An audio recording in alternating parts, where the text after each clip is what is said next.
Welcome, friends. Today we're going to study DC ground. DC ground, AC ground, is low frequency ground. It's not going to be the same as your RF ground. These are going to be two different beasts. We're talking about ground safety, ground connections, and how much, just what is ground? How many ohms are in ground? Let's look at the facts. I'm going to shift here to my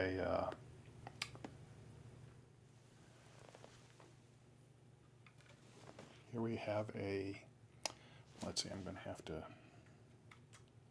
move over to that document.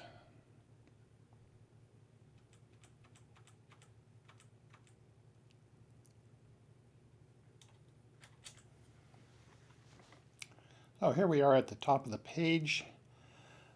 This is something that I've culled together for myself. It comes from REA Bulletin 1751F-802. That's the Department of Agriculture. Curious place to find the specifics of ground until you really think about it. Ground being what it is. And here in Table 1 we have the resistivity of various soils. The soil resistivity range in ohm meters. Now, let's see. I want to return to the ham shack here. Now, ground, the measurement that you see in Table 1 there comes from not just 2 leads to a resistor. We don't have that. Out there, ground is massive, it's planet-wide, it's rather pointless. Pointless being there's no point that is ground, it's all ground. Now, how do we get access to ground and all of its electrons? Well, we drive a stake into it. Well, when I've driven the stake into it, is that the end of it? Is that the lead to my resistor of 0 ohms? After all, we're talking about ground. Well, it is the ground to the infinite well of electrons that we call Earth, but it's not 0 ohms. And in fact, when I return to this table once again, you'll see that it's much more than 0 ohms, and excessively. It has more resistance than my body does at these 2 points right here. The current flowing from one end to the other, if it was high enough potential, well, let's just say 100 volts. 100 volts out of the wall. Going through me, I would present about 2,000 ohms to 20,000 ohms of resistance to that current flow. So somewhere in the milliamps. I'd certainly feel it as a shock, but it wouldn't kill me. That would I'd have to have lower resistance than that. So I've identified 2-point leads for me. But for Earth back out there, driving a stake into it, a metal stake, is the first step of understanding what that ohmage is. Now, the conventional description of ohm, or resistance of soil, is in ohm meters. Now, ohm meters is a term that speaks to, well, 1 meter, which, let's see, about that long, 1 meter, about as wide as this screen here. So if we were to think of this screen as being cubic, the resistance from this corner down to this corner, right here, that resistance across a cube going diagonally across into it, remember this has got 6 faces, 2, 4, 6, going from corner to corner through it, that is the specification of an ohm meter. How many ohm meters? Well, let's return to our table here. Oops, I don't need that. So for a soil type, we have loam, clay, sand, gravel mix, limestone, sandstone, granite, and slates. Depending upon where you live in the United States, you're not going to see much loam unless you're in Iowa or in the Midwest and you're ankle deep in tilled soil. There you might see, here I'm going to use my mouse, there you would see in the loam 5 ohms as the resistivity from in ohm meters. So 5 ohms from that 1 cube meter, corner to corner. If you had access to each of those corners and put a ohm meter across it, you would measure 5 ohms.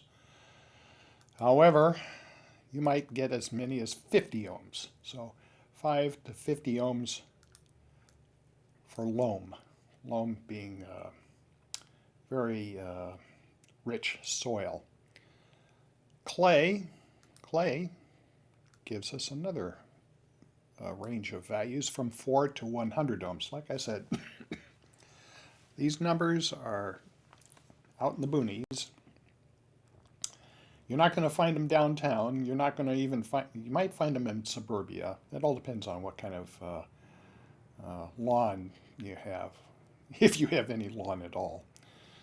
A lot of us will find sand and gravel, and there we're talking 50 to 1,000 ohms in that 1 meter. In that 1 meter. 1 meter long. When we get into the Rocky Mountains, we'll find some limestone. Now, if it's crushed limestone and it's percolated, that's you're in gold. But if it's dry high country, 10,000 ohms. Boy, somewhere in all of this, we'll find a variety of values. These 3 here give us something that's representative of what might be considered average.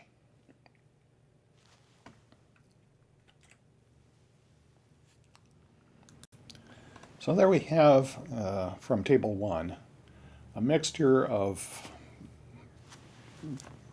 cubic resistivities.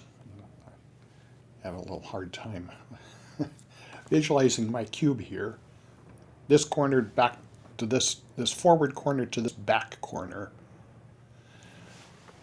We'll call it 100 ohms. So with this stake in the ground and you connect to it, well, what does it mean, 100 ohms? That stake in its own right is 0 ohms out to infinity. You short your car battery across it and you'll find out how many amps can go through that sucker. But when it gets to the end of the rod, it's, well, the surface of the rod, because this is a game of surfaces. You know, a long rod with a surface all the way down, maximum exposure to ground, gives us this 5 to 10,000 ohms variability, depending upon the soil, of course. So, what can I do about this? I have one lead. Where's the other lead going? How did I measure that? Well, corner to corner, as I'm showing here. But if that rod is in the middle, is that a corner? Let's take a look at how this develops. And here, I'm going to draw. Okay, let's draw ground.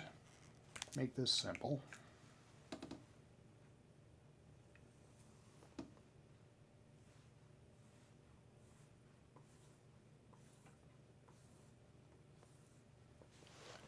There we have ground. Okay, I'm going to drive a rod into it. Metal rod. You might be tempted to use copper, but it doesn't really matter.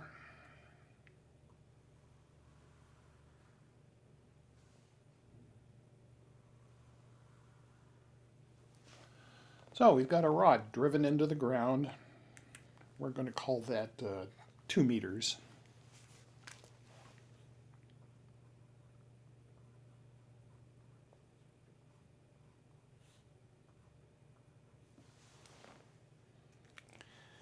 And that 2 meters, we're going to call this soil resistivity.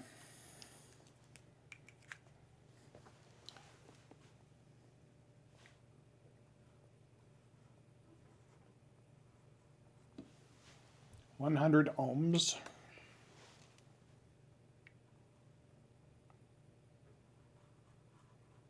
Ohm meters, to be precise. And, well, basically, what we have here is a region.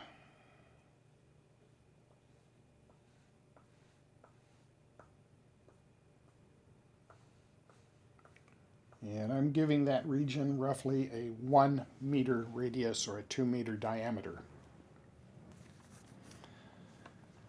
So,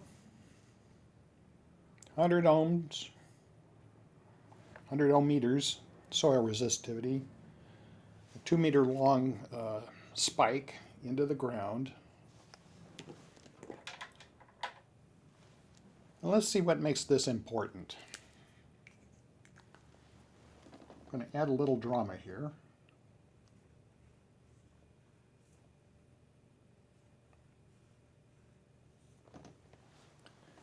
We've just been hit by a bolt of lightning. A bolt of lightning typically ranges in current from, well, let's say the upper limit typically offered is 10,000 amps. The voltage is immaterial because that's somewhere else. It's between this point and way up here, measured in millions, but we're not way up here. That's, what, several kilometers up in the sky. And we're concerned with what's going on right here. So when we have, let's give it a number. Let's just call it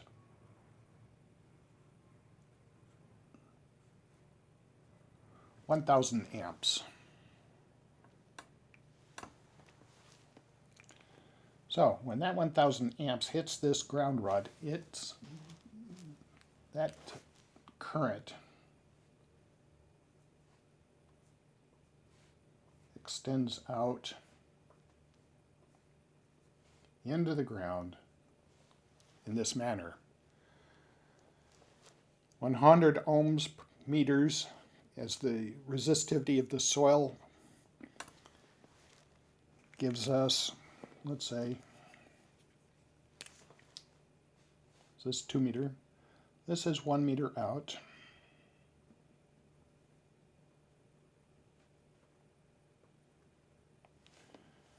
And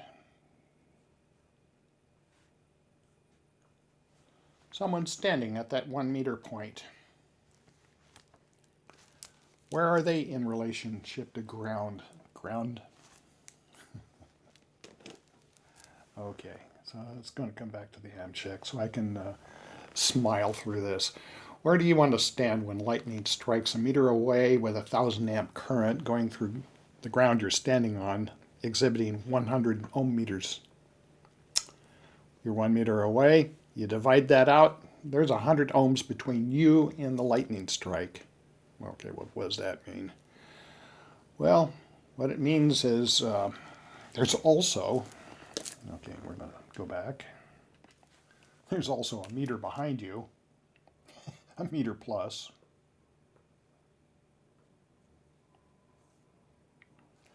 And our current doesn't stop at that boundary. It keeps going. It keeps going. It keeps going. It keeps going. So what we have, in essence, is we're part of a resistor chain. Right there. Boom, boom, boom, boom, boom, boom, boom, boom. And then another resistor. And this one eventually goes to ground. Somewhere out in that vast distance is ground. Ground where such that lightning strike's current has dissolve to zero. However, what about where do you stand? Like I said, you're 1 meter from this lightning strike. It's going to sound very different from what you hear in the movies. It's going to be a it's going to sound more like a snap. I've been there. So, 1 meter, 100 ohm meters, 100 ohms, 1000 amps. Okay, what do we see out there?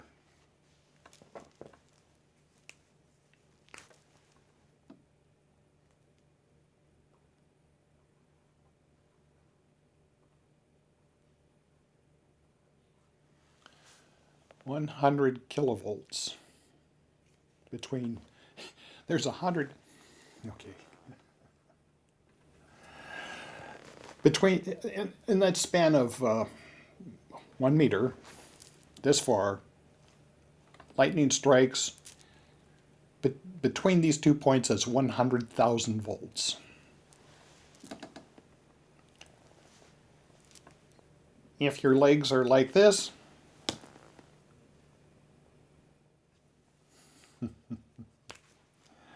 I guarantee from this point to this point, it's easily